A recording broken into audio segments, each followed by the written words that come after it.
Menteri katanat kakot kekya uba Wailadmiki Shylla, ula penpau ya kajing angnut balak benwanra ya Medical College Jowai, Henry ula ongpan bakam day kakam gabasung.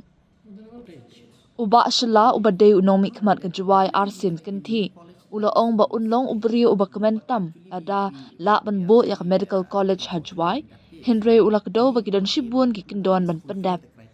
Shisha ngan long ubri uba kementam ladala banwanra ya Medical College Jowai, Henry hakajuk kapor ngi haban sngotho ban plia ka Medical College kamday ka pasung. Ngidan shibun ki kindoan ban pendam ula ong haginong thok khobor.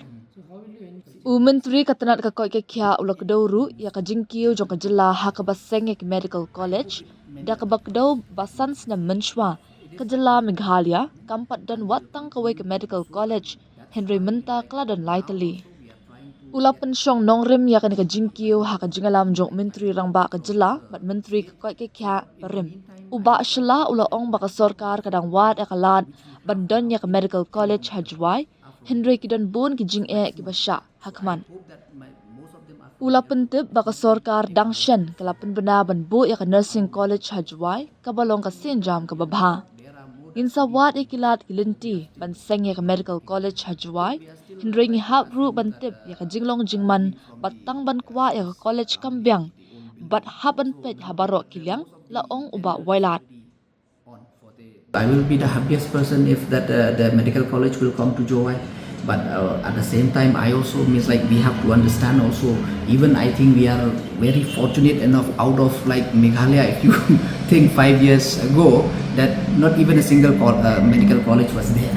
But now, all thanks to the leadership of our honorable chief minister and the former health minister, now we could see that 3 medical colleges are here in Meghalaya. So definitely we'll explore even in Jowai also. But as you know that opening a medical college is not easy. We have so many criteria to be fulfilled. We are very lucky to even get the NMC clearance for Shillong Medical College.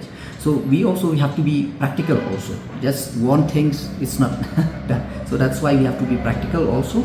But definitely we'll explore the possibility.